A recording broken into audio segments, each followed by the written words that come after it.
सिर्फ अपने दोषों की तरफ देखना और उनको साफ कर लेना है, अपने को पवित्र बनाना है, और उसकी शक्ति भी मैं तुमको दे देती।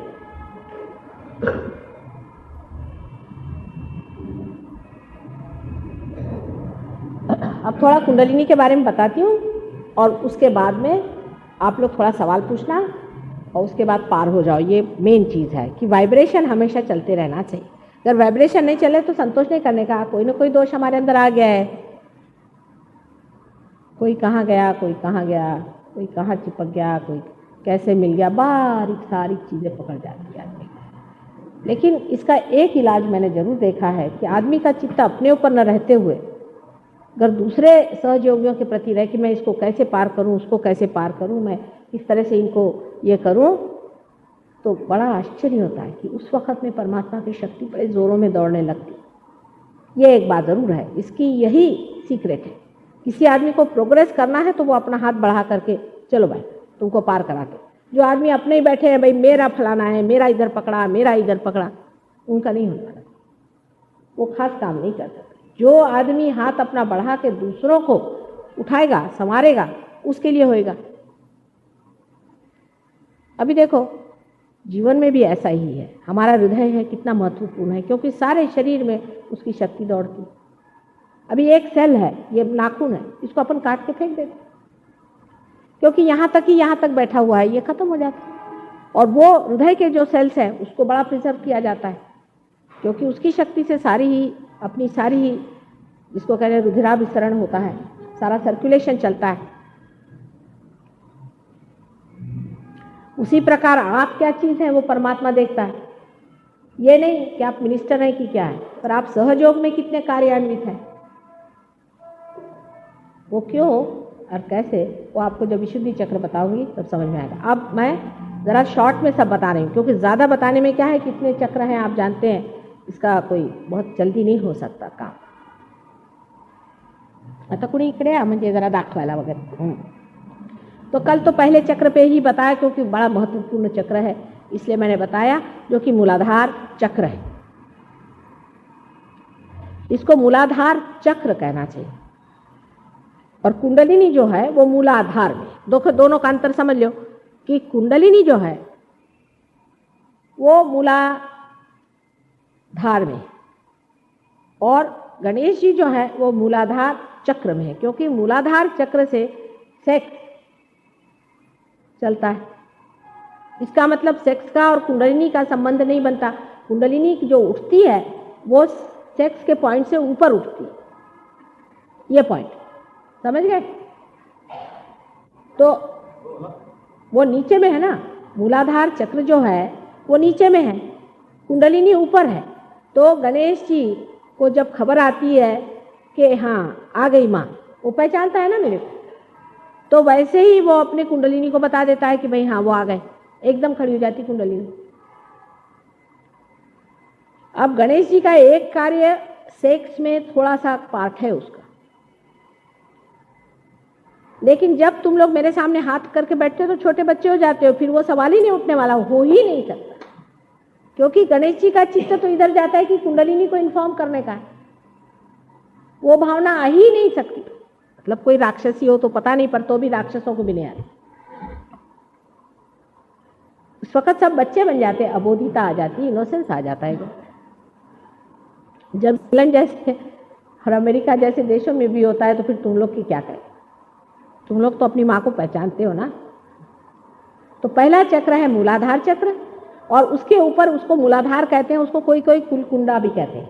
कुल कुंड, कुल आप जानते हैं ना, अपना कुल क्या है, उसका कुंड, आपके कुल का कुंड वो होता है।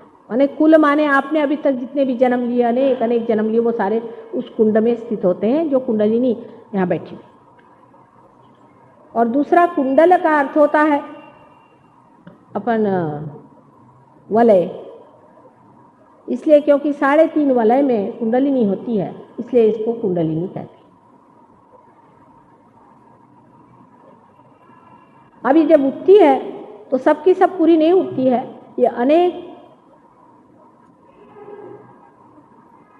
धागों से बनी है, समझ लीजिए, लपेटी हुई अनेक धागों से बनी है, इस तरह की होती है।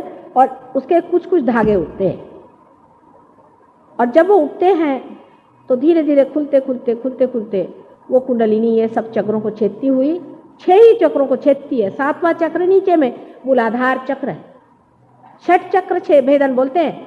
7 चक्र का भेदन कहीं नहीं संस्कृत में लिखा हो, तो उसका मतलब यह है कि मूलाधार चक्र नीचे में है। 6 चक्र को भेदती हुई ऊपर जाती है। अब कोई चक्र में समझ लीजिए रुकावट है, आपको मैंने वहाँ जो लोग आए थे पहले दिन उनको बताया था कि उससे ऊपर चक्र स्वादिष्ठान चक्र माना जाता है, पर स्वादिष्ठान चक्र तो घूमते रहता है, कभी नीचे होता है, कभी ऊपर होता है, कभी साइड में होता है।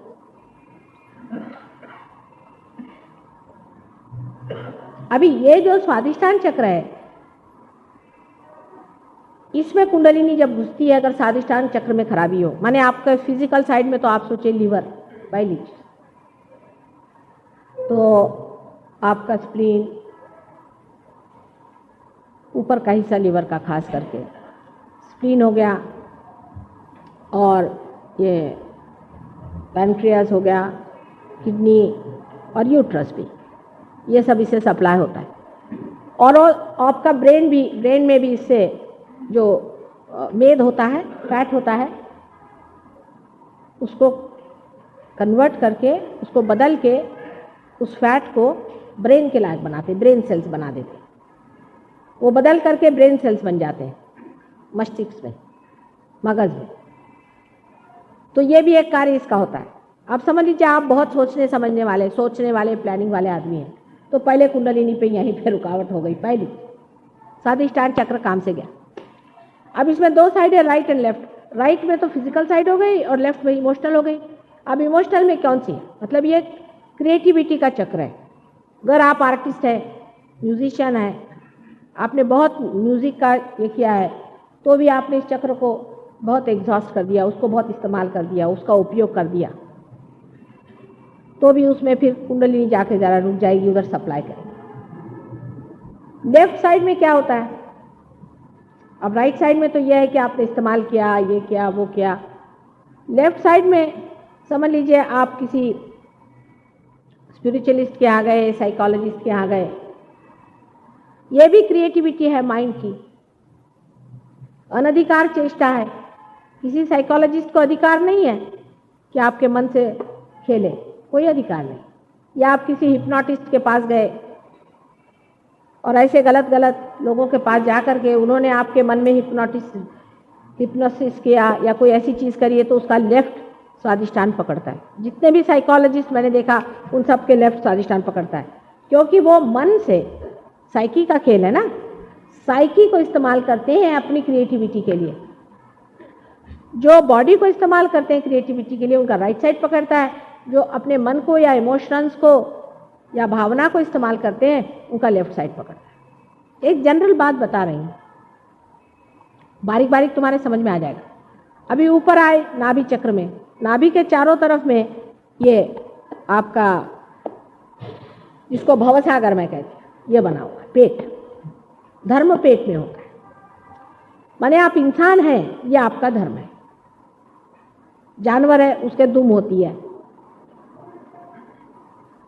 इंसान है, उसके कुछ गुण होते हैं, उसका सस्टेनेंस माने उसकी धारणा शक्ति, इस पे धारित। आप मनुष्य हैं कि राक्षस हैं, कि मनुष्य के रूप में आप जानवर हैं कि भूत हैं। आप दिखने को तो मनुष्य ही दिखा दे रहे हैं, लेकिन होंगे क्या, भूत ही हो। तो उसकी धारणा शक्ति होती है वो 10 होनी चाहिए। इसकी अगर 10 धारणा शक्ति नहीं होगी तो वो मनुष्य से च्युत हो जाता है। माने जैसे पागल खाने के लोग होते हैं, भूत जैसे चलते हैं, दिखने को तो मनुष्य दिखते हैं, पर आप गए तो आपकी खोपड़ी पकड़ लेंगे। आपके समझ में नहीं आया कि भाई क्या बात हुई, हम आए और हमको पकड़ के लिया इससे। शराबी आदमी भी अपने धर्म से च्युत होता है। कोई आदमी शराबी इधर से आए तो उधर से भागो, उससे आर्ग्यूमेंट क्या करोगे?